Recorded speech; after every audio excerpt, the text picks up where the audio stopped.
the winner of this fight gonna fight for the belt, and so I'm very motivated for this fight.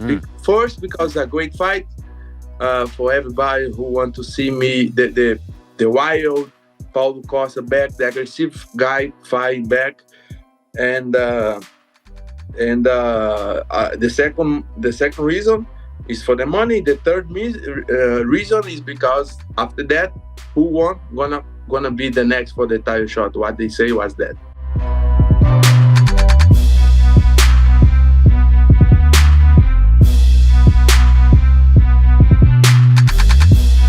When Jamal gave the belts up, there was a lot of talk that maybe they would make this a vacant title fight. Was that ever in conversation, or were you just planning 3 rounds and didn't want to change anything? Não teve essa conversa, mas eu vi. Well, no, nobody had this conversation, but at the same time, if he did have, I was, I kept my eyes on it. I was ready. I'm 36 years old. It's not that I had so much time to wait. Alex Pereira makes his light heavyweight debut this Saturday against Jan Blachowicz, and you can watch it live by ordering UFC 291 pay-per-view, which will be available on ESPN+. So don't wait. Click the link in the description to sign up for ESPN Plus and order UFC 291 pay-per-view today.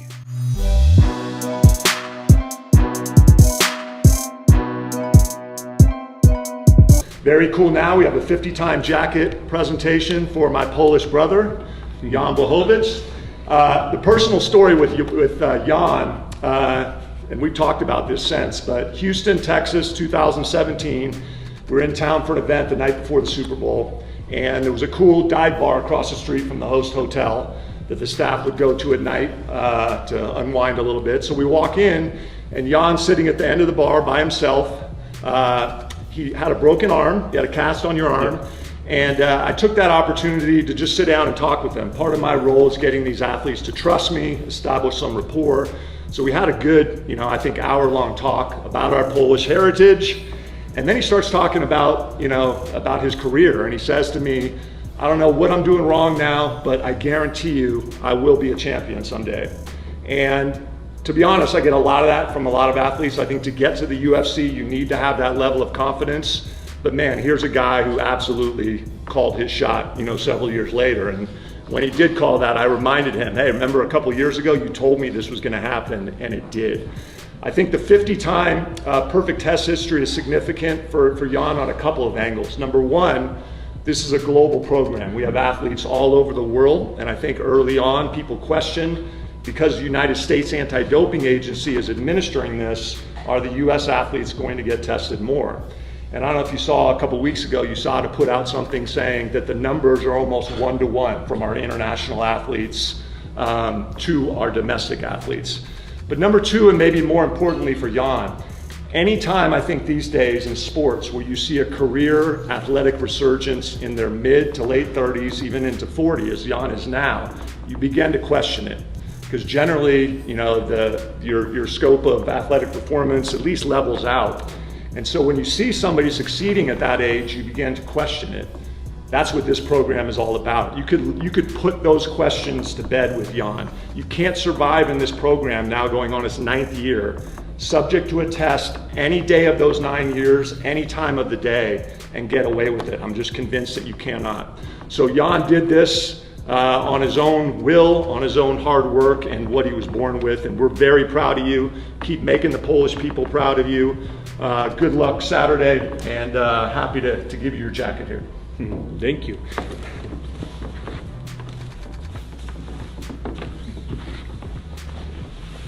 Probably my favorite embroidery too, Jan Blachowicz, legendary Polish power. I like it.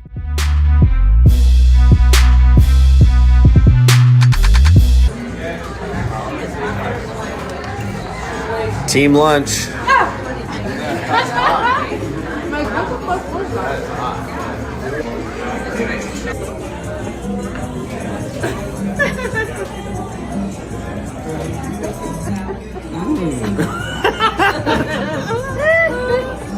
Oh.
How does the fight between him and Israel go?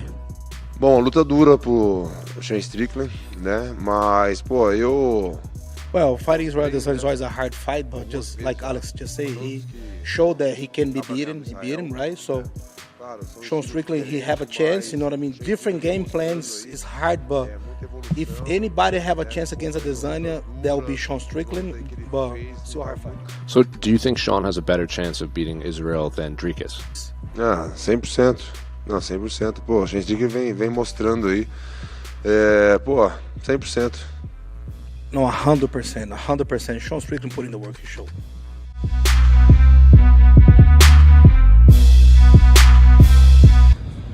Three days in, not a bite to eat. I did a little bit of honey. Day 1, honey, lemon, cayenne pepper, but now we're just doing water.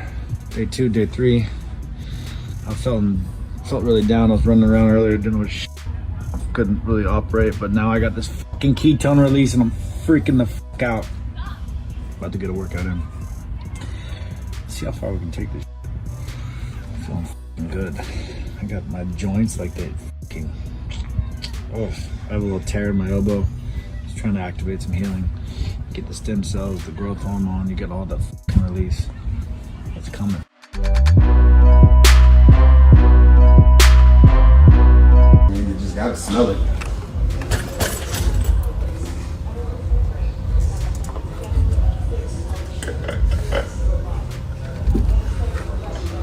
And donuts, and don't even with donuts like that.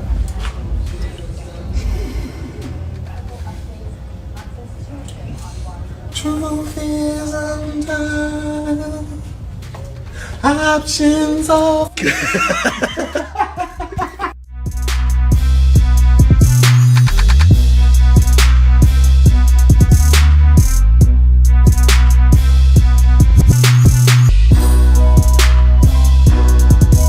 Saw a cave and the land where Jesus walked and where he fasted for 40 days and the devil came to tempt him, and where he was baptized and got to touch the water, get in the Jordan River, and there's 5 feet between Jordan and Jerusalem, and you can't cross this line or you'll get arrested, and the military's all out there, and but it was a great experience. I got this cool little pendant. It's got Michael the Archangel and Jesus on it, and this thing wasn't cheap either. The dinar is worth more than the dollar, and I was baptized by the soldier of God in the Jordan River, the holy water, spiritual stuff. So, it was nice to be spiritually cleansed with my friend, and especially considering things that have happened in recent just things. So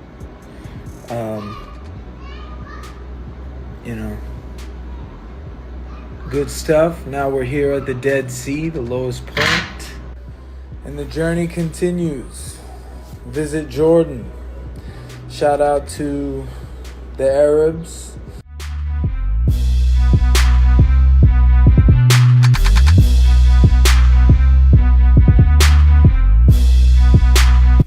I was supposed to coach on The Ultimate Fighter. I can't hate on it, but I was supposed to coach on The Ultimate Fighter against Khabib.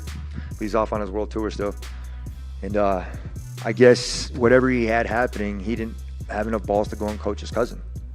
So I already knew that there was something pretty major that had ended up happening. So around that time, we were in November when I knew that we were going to coach against him. I had meetings with Hunter and so on and so forth, and this was game, dude. I did everything I needed to do in order to get Khabib back, but he ran away like a pussy. So fuck you, Khabib. This was this last season. You were going to coach it against Khabib? Yeah, you guys didn't even know that, did you? Nope. No, nobody knew. But that's the behind-the-scenes type of stuff. That's the kind of talks that I have with the brass. That's the kind of talks that I have that you guys have no idea what relationship that I have with them. And it's cool because when you're clutch like me, you get to kind of talk a little bit.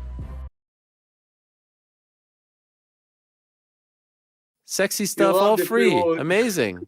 Oh yeah, here we go. Nice. Yeah, I think it's better, right? Better way to do interview. For sure, 100%. You look fantastic. I mean, look at that. Look at those. Wow. Nails. Oh my gosh. Wow. Why are you gay? Who says I'm gay?